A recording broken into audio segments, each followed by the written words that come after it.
Hello everyone, and today we're going to be taking a look at another Nintendo arcade classic, Mario Brothers. Just Mario Brothers, not Super Mario Brothers. Released in 1983. This is the game that introduces the Mario Brothers proper.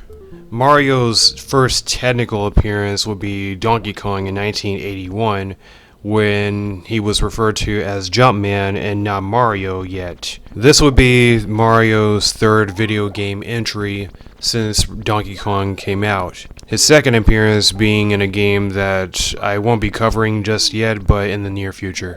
But probably more importantly, this is the first game to introduce Mario's younger brother, fraternal twin, Luigi. And you take control as the two Italian plumber brothers as they tread through the sewers of New York to take out the pests that are lurking within the pipes. It's a platforming game similar to Donkey Kong, but this time Mario feels a lot different. For one, his running speed is slightly faster, and his jump is a lot higher than it used to be. That being said, much like Donkey Kong, your movement is completely locked when you're in the air, which means that just about every jump that you make counts.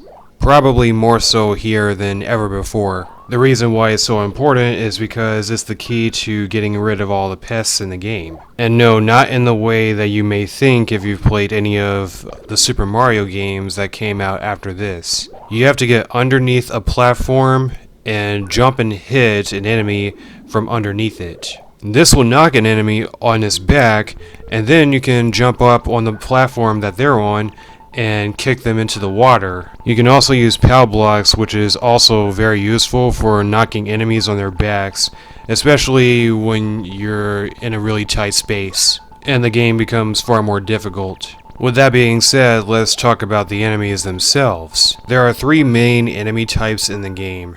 The shell creepers are the first to appear. You could probably call them a potential precursor or inspiration to the Koopa Troopa. Of course, being the first enemy, they're the easiest to deal with. Which leads me to talk about the Sidestepper, which is an easily more difficult enemy to deal with. Hitting them from underneath the platform will not only make them angrier, it will also make them a lot faster because of how angry they are, which means that you will have to hit them one more time in order to knock them on their backs. Or their heads.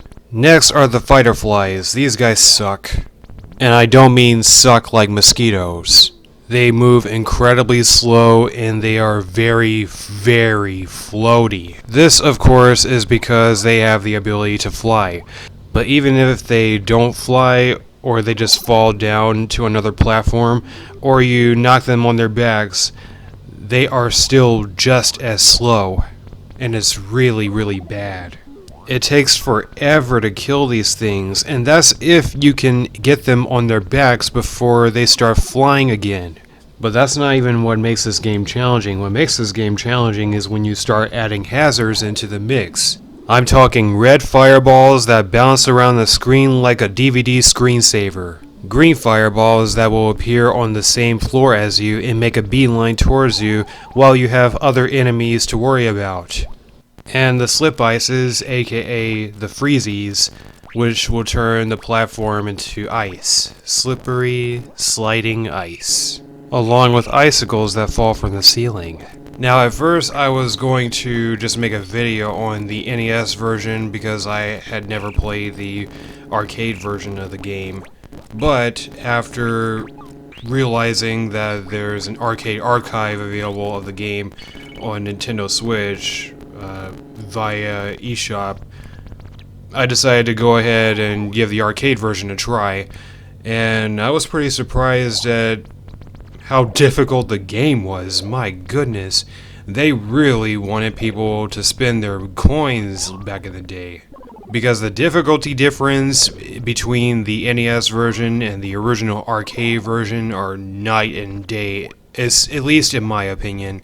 Now, after playing the NES version so many times compared to the arcade version, which I've never even seen gameplay of on YouTube, not even thinking about looking up gameplay of it, after I was able to get my hands on the arcade version after all this time, the controls feel different to me. Like, I thought the NES version was pretty hard to control, but the arcade version feels even harder to control.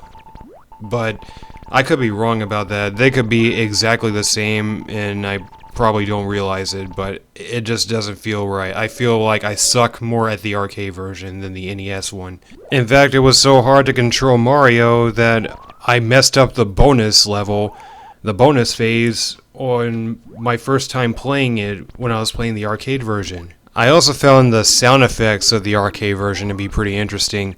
When Mario takes footsteps, it sounds like he's walking on wet floors instead of, you know, the usual 8-bit type footsteps that the NES version is known for, and the later versions of the game that would be remastered or remade for the Super Mario Advance series. The fireballs in particular make the arcade version more difficult because they're so big. I think I made it to at least phase 8 or 9 before I called it quits on the arcade version. And by called it quits, I mean when I got a game over. And I think the only reason I made it that far is because I was able to toggle how many lives I could have in the game before I start the game, which is max 6 lives. I don't really have much to say about the NES version. It doesn't have the tutorials on how the enemies work in the game like the arcade version does. I didn't even know the arcade version had tutorials until I started playing it. You learn something new every day, even when you play a video game for the first time, or the original version of the game in this case.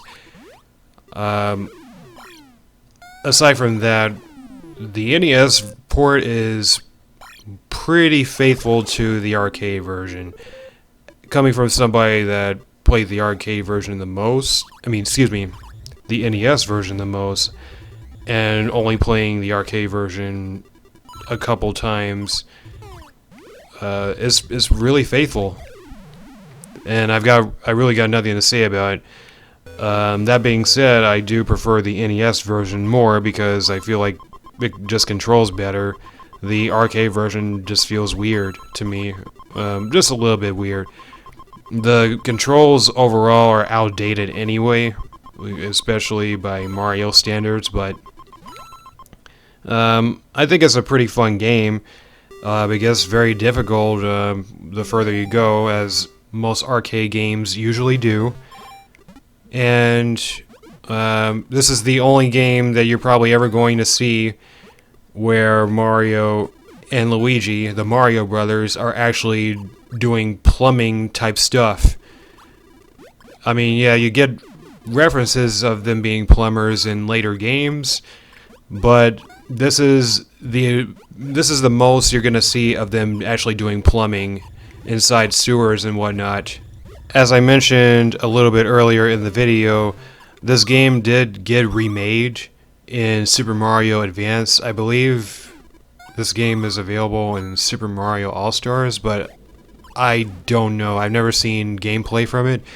But I actually grew up with the Game Boy Advance version of Mario Brothers thanks to the Super Mario Advance series and Mario and Luigi Superstar Saga.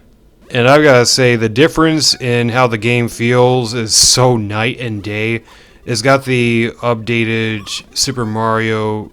it's got the Super Mario Brothers 2 physics going on, and it also has a run button. The original Mario Brothers doesn't have a run button. You just run and jump. I don't have any multiplayer footage recorded, unfortunately. You can catch a demo of what the multiplayer looks like from the game itself. I wasn't able to get any multiplayer footage recorded. Like, I wasn't able to get any gameplay of me and somebody else playing the game. Maybe sometime in the distant future, I don't know. I can't see anybody playing this game with me because who's gonna want to play this? I don't know anybody that would actually want to play this game with me. And I wouldn't blame them because I'd rather play another Mario game than this.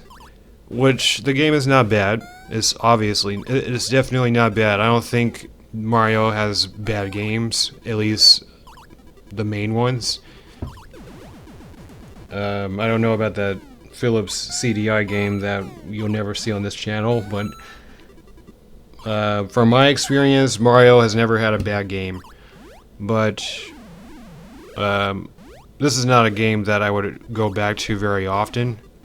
But I mean, it was fun to go back to this game for this video, as usual. That being said, I think I'm gonna end this off now. Thank you all so much for watching, and I hope you all have a blessed day. I'll see you next time.